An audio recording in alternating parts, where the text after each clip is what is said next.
Now, next up, we've got another Neuro Talk for you. An amazing individual. You guys all see her picture. You're already excited for Miss Cindy Gould to join us up here on stage. She is a seasoned entrepreneur. She is a champion for helping other champions be victorious. She's a TV host, a podcast host, an amazing individual, a dual elite certified neuroencoding specialist, a proud mom and grandmother. And I ask you to help give a very warm NeuroEncoding Institute welcome to Miss Cindy Gould. Cindy! Thank you.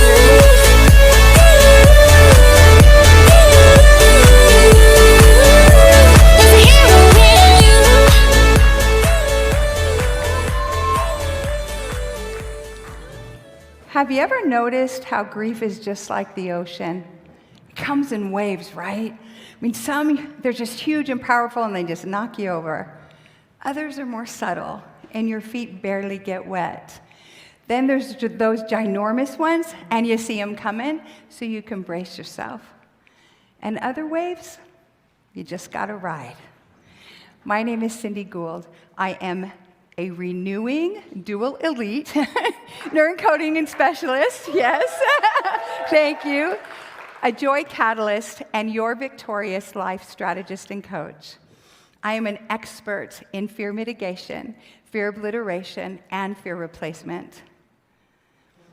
I took this picture in January of 2022 at Cannon Beach, having just left my cousin at the hospital in Dallas after spending a few precious days with him before he was vented, put on a ventilator, unfortunately a term that we are far too familiar with. I went to the beach to pull myself together before going back home. I was shocked, I was traumatized, I was heartbroken, and yet I was so grateful that I got to spend a few days with him while he was awake. Like many of you, I didn't get to say goodbye to my son Mana a few months before this. Do you know anybody, or have you ever experienced yourself having a loved one leave a bit too soon or unexpected? It's horrible, right? I poured my heart out to God on that beach. So much unexpected loss in such a short period of time. I was struggling to find solid ground. First, my son Mana in August, and then my auntie and Aaron, 2 people, in September, and then one of my best friends, Kathy, in October, and then my sweet, precious father in November, plus my divorce was final in December, and now John in January. One huge wave after another, just like a tsunami. I could barely catch my breath in between the waves. Was there ever a time in your life where you couldn't catch your breath either? So what do? Well, this Hawaiian, I went to the beach. You want to know something really cool for me that God did for me there? He reminded me of some really neat things that happened. For example, 2 weeks before I moved out and separated, in April of 2021, I became a founding member of the NeuroEncoding Institute, yes, and the Brain Revolution, which is so great. And guess where I got to move? Yep, in with my son Mana and his family. My gentle giant, my sweet Mana, Jared Elia Ho'omana O'io Naoni, it's a mouthful, was happily married to his beautiful wife Holly, and they have 5 spectacular children. What mother gets that opportunity? I got to see him be a husband and a father. We laughed, we ate, we danced, we ate, we played, we ate. All his favorite foods. I mean, it was so great. What a tender mercy for me, right? Neither one of us knew what was coming in August. You see, Mana had never been sick a day in his life, not even a cold, not at all. And at the end of July, he became ill. And on August 7th, 2021, he moved back home to heaven. You know what's wild is that after my cousin John in January, I had another one leave and another best friend, totaling 8. Each unexpected loved ones moved back home to heaven, plus my divorce within 7 months. You know when you have a tidal wave like that in your life, you only have 2 choices, right? You can either sink or swim. So in my treading of water, thank goodness I'm Hawaiian, I started reflecting on my loved ones. Like, what do they do up there all day? You ever think about that? Like, who gets chosen to be on the street crew of the Streets of Gold? Do they have Taco Tuesday? Do they have Tuesday? Do they have Poi and Lau Lau? I mean, think about it. What in the world do they do up there all day? Do they even know what's going on here? Of course they do, right? Then I started thinking about what my loved ones did while they were here. And poof, my why was born. What are each of you doing while you're here? What are we all doing, right? So I came across a study by the Wealth Research Group that said mostly due to fear, 98% of the people will die without fulfilling their dreams, whether it's hesitation, procrastination, fear of success or failure, imposter syndrome, self-loathing, or the ever so popular fear of rejection, right? It's all fear. And those fears are the fuel to the literal thieves of our dreams. It's kind of like a thief showing up to your house and you saying, come on in, here's the jewelry. Hold on, I bet you could use some cash. Let me grab that from the safe for you. Well, would you do that? Of course not. So why are we doing that with our dreams? It's nuts, right? So there's like 8 billion people on the planet, right? So what that research says is 7,840,000,000 people are going to leave here without doing what they came here to do because they're afraid. Not because God didn't give them the vision, not because they're not resourced to do it, not because they're not equipped to do it. It's seriously because they're afraid. Put in easy terms, there's about 75, 80 people in here.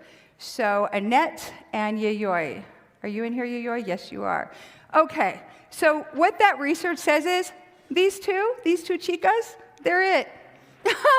They're the two that get to leave here fulfilling their dreams. I mean, think about it. Out of all the people, two, they stayed in alignment with their assignment and they fulfilled their missions. So my question to you, thanks girls, my question to you is simple. Will you be one of the two? Or will you take your gifts to the grave with you and not fulfill your mission? You know, Les Brown said it perfectly. The wealthiest place on the planet is just down the road. It's the cemetery.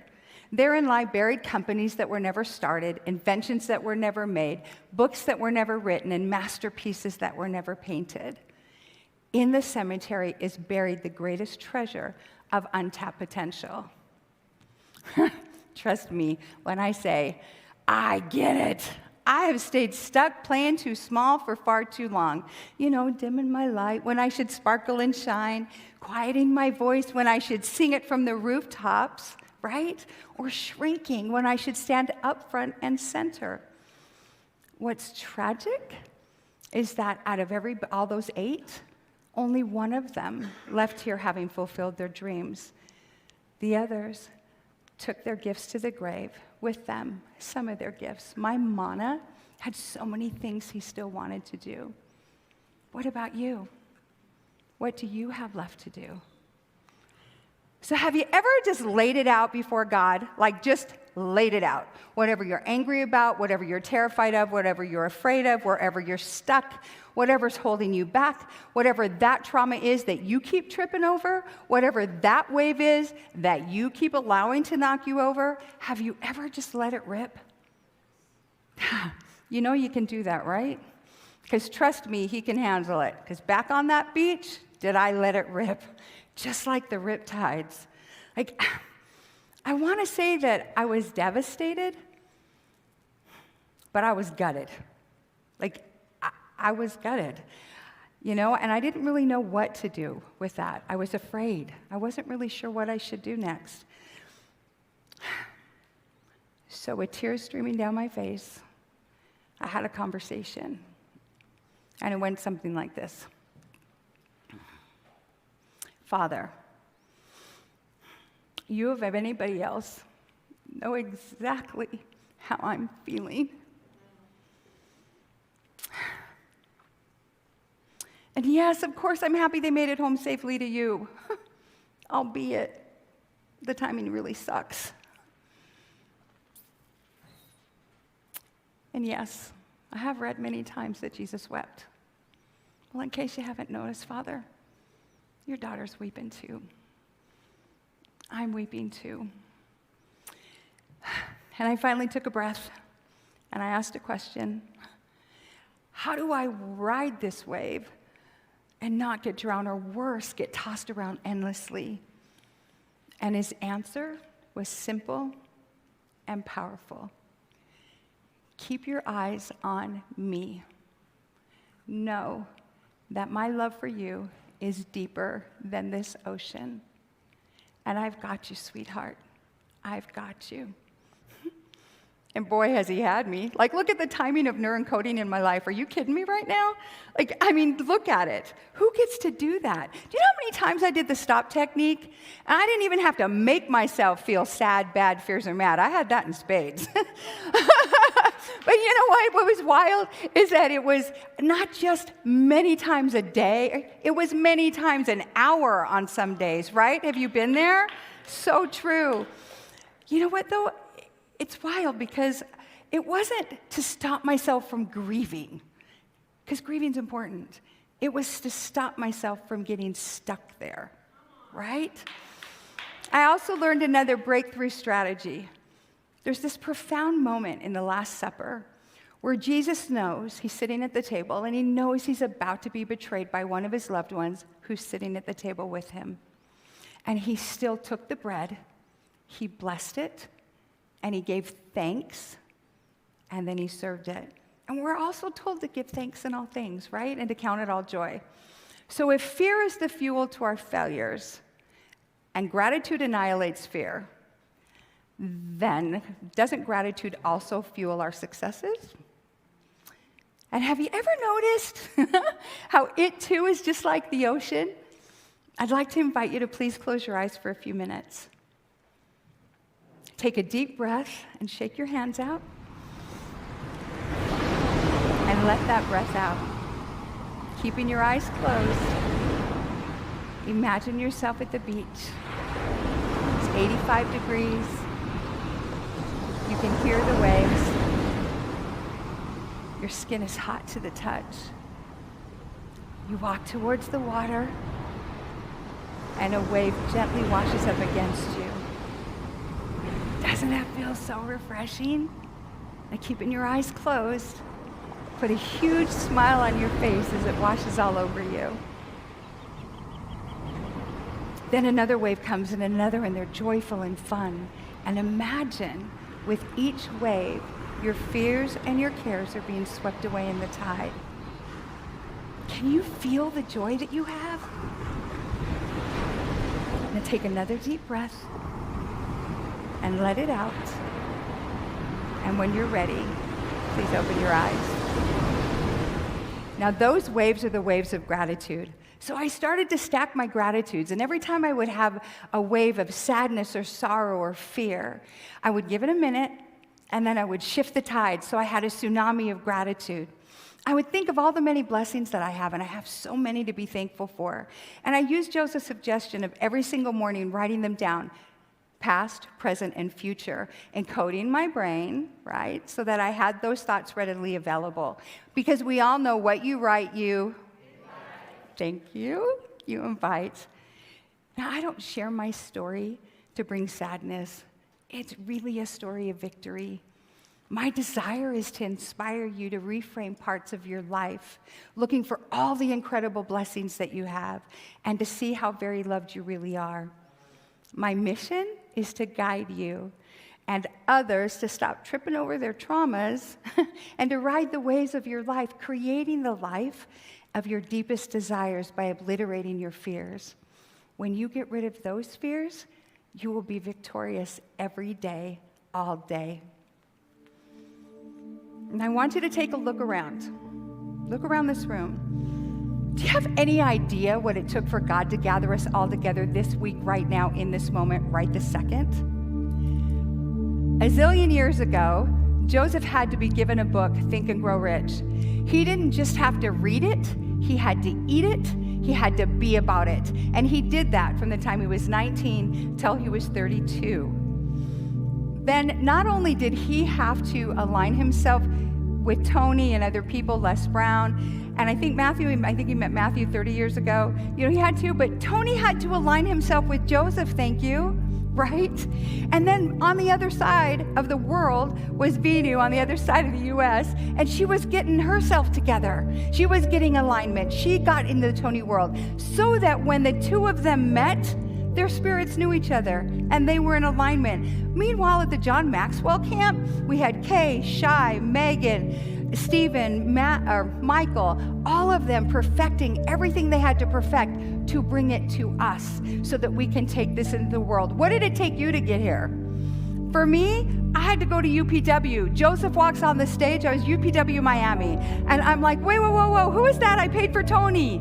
And then and then he's done, and I'm like, wait, don't leave. I need more. And here I am, right? How many of you went to UPW, right? Some of you are from exactly. Whatever it took, I'm going to tell you that you are here on purpose, with a purpose. Part of that purpose is to bring light and love to a suffering and hurting world with transformational tools that we have. It is our responsibility to do that. It's ours. I believe that we are part of God's strategy to do that. I do, and that's why we're here. Most of you, thank you. I agree. Most of you have no idea the heavenly backup that you have. Just fly the plane. Who cares? Use duct tape. It's gonna fly, right? It's gonna fly. The biggest thing for me is, remember those two girls? I refuse to be part of that research, right? What about you? Like, what about you?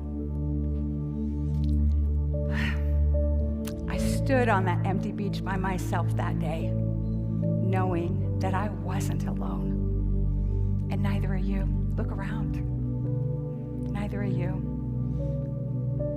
Now, I would love to get some feedback or maybe even a testimony about my presentation.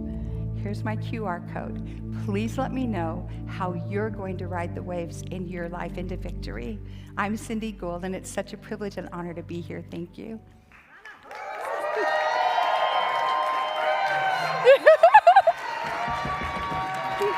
Thank you. Thank you. Bravo. Thank you. Well done.